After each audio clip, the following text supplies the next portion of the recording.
Blake Lively has suffered another setback in her epic legal battle with Justin Baldoni. The Daily Mail has exclusively learned. Lawyers for the actress, 37, had applied for a protective order covering her communications with erstwhile bestie Taylor Swift. But on Wednesday, that move was unceremoniously denied by a New York judge. Baldoni's team are in the discovery phase of the blockbuster legal case and have subpoenaed Lively for texts, emails, and other messages between her and the singer, who she infamously referred to as "my dragon" during an exchange allegedly intended to intimidate the Jane the Virgin star. But while Baldoni's team were forced to withdraw a subpoena targeting megastar Swift directly, they scored a victory today when Judge Louis Lyman said they will be allowed access to Lively's communications with the singer. Baldoni's lawyers will now be allowed to peruse a tranche of messages exchanged by the pair, with all communications related to "It Ends With Us" now set for scrutiny. The Daily Mail has contacted Lively's team for comment. Swift and Lively's relationship has cratered in recent months, with the singer left furious at being dragged into the case. And she is not the only Swift to be dragged in. Last week, the Daily Mail revealed the subpoena against her had been withdrawn because Baldoni's team had managed to acquire the information they were seeking from none other than her dad, Scott, 73. Scott Swift did not want his daughter to be dragged into this any further, and he voluntarily gave up this information as part of a deal that would include Baldoni's team, withdrawing their subpoena for Taylor, the source explained. The pop star's doting dad, who has played a key role in building Swift's billion-dollar empire as her financial advisor, came to his daughter's rescue after she was allegedly blackmailed by Lively's lawyers. That blackmail revelation appeared in a legal letter filed last month by Baldoni's lawyers, who alleged that Lively's team had attempted to coerce Swift to issue a public statement in support of her. The filing claimed Lively's lawyer, Michael Gottlieb, had contacted Swift's team and demanded she release a statement of support for Ms. Lively, intimating that, if Ms. Swift refused to do so, private text messages of a personal nature in Ms. Lively's possession would be released. Swift's team allegedly responded to Gossip Girl star Lively's inappropriate and apparently extortionate threats in at least one written communication sent to Gottlieb, according to the letter.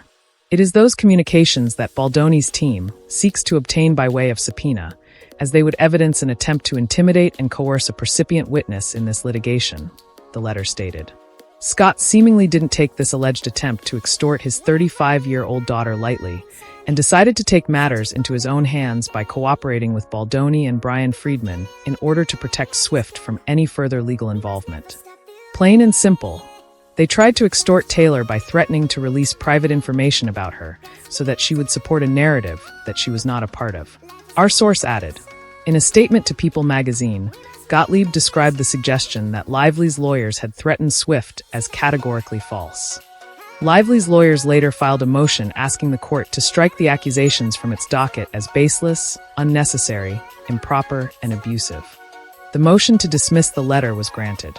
However, the drama sheds further light on the collapse of the pair's close friendship, which has gone cold amid the actress's high-stakes lawsuit. The drama began last December when Lively, 37, accused Baldoni, her It Ends With Us co-star and director, of sexual harassment and coordinating a smear campaign against her. Baldoni, 41, hit back in January with a $400 million countersuit accusing Lively and her husband Ryan Reynolds, 48, of defamation. All parties have denied the allegations. Last week, the defamation element of Baldoni's lawsuit was scrapped by a judge, although he is still suing for civil extortion and invasion of privacy, among other claims. But contained in Baldoni's filing were screenshots of alleged text messages, in which Lively regularly mentioned Swift by name. In one now infamous and toe-curling exchange, Lively appeared to refer to herself as the character Khaleesi from Game of Thrones, and to Swift as one of her dragons.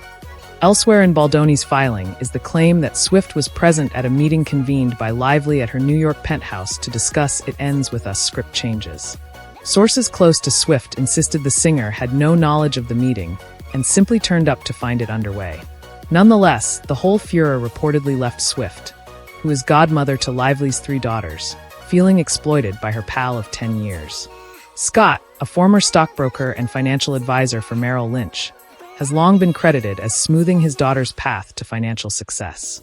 A disclosure with the Securities and Exchange Commission lists him as linked to 10 companies affiliated with his daughter, according to Bloomberg. Last year, he was accused of assaulting a photographer who was waiting for Swift's arrival off a luxury yacht in Sydney following the Australian leg of her Eras tour. In a statement to Daily Mail Australia at the time, a rep for Swift described the photographers as aggressive, and her father later avoided charges. Scott isn't the only member of Swift's inner circle to defend the pop star amid the legal drama. Her boyfriend, NFL star Travis Kelce, recently unfollowed Ryan Reynolds on Instagram, while supermodel Gigi Hadid, another of Swift's closest friends, has reportedly iced out Lively in solidarity.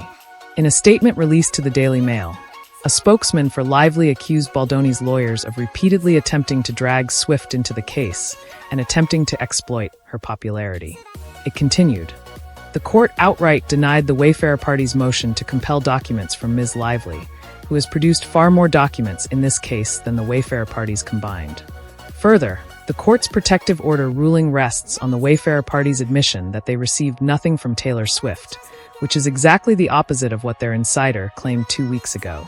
As for the rest, Justin Baldoni and the Wayfarer parties demanded access to Taylor Swift's private communications, despite having already subpoenaed and then withdrawn that subpoena. Baldoni's desire to drag Taylor Swift into this has been constant dating back to August 2024, when the crisis PR firm led by Melissa Nathan included her in their scenario planning document, Lively Amended Complaint Exhibit D, referred to her as a bully, and called for a strategy to influence the TS fan base.